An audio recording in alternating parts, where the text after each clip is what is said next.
Ces deux dames sont des victimes d'une arnaque qui se passe sur Internet. Elles ont accepté de témoigner sous anonymat. Moi, avec mon mari, on avait souscrit 5 millions dès le départ. Après, ils avaient lancé encore une offre qui était vraiment exceptionnelle. Donc, j'ai mis encore 7 millions 500. C'est au total la somme de 13 millions de francs CFA que cette victime et son époux ont perdu dans cette affaire. Comme la plupart des victimes, elle a été entraînée dans ce pétrin par une connaissance qui, elle aussi, a laissé une petite fortune.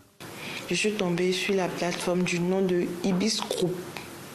Par curiosité, je suis rentrée, puis voilà, j'ai cliqué. Il y avait un lien voilà, qui te dirigeait automatiquement sur un WhatsApp. Donc j'ai cliqué là-dessus et c'est là que, après j'ai été contactée par un agent.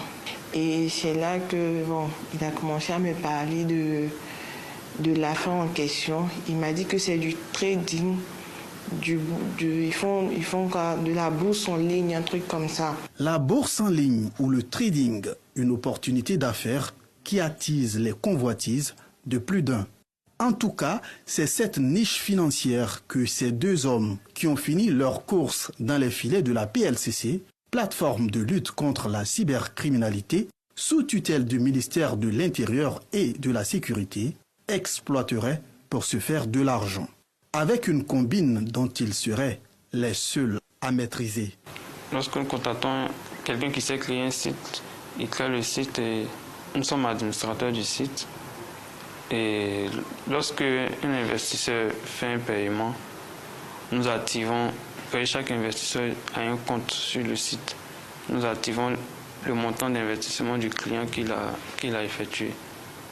Et à la fin du délai de l'investissement, nous payons ce dernier. Et au fur et à mesure que nous faisons les paiements, cette personne envoie de nouvelles personnes et avec des gros montants. C'est lorsqu'on voit qu'on ne peut plus payer qu'on ferme. Ces malfrats vont faire face aux 104 plaintes enregistrées dans cette affaire pour un préjudice de 169 millions de francs CFA devant les juridictions. En attendant la fin de l'enquête, les victimes devront prendre leur mal en patience dans l'espoir d'un hypothétique remboursement de leur mise. Quant à la PLCC, elle reste en alerte permanente pour démanteler tout réseau de ce genre afin de protéger les populations.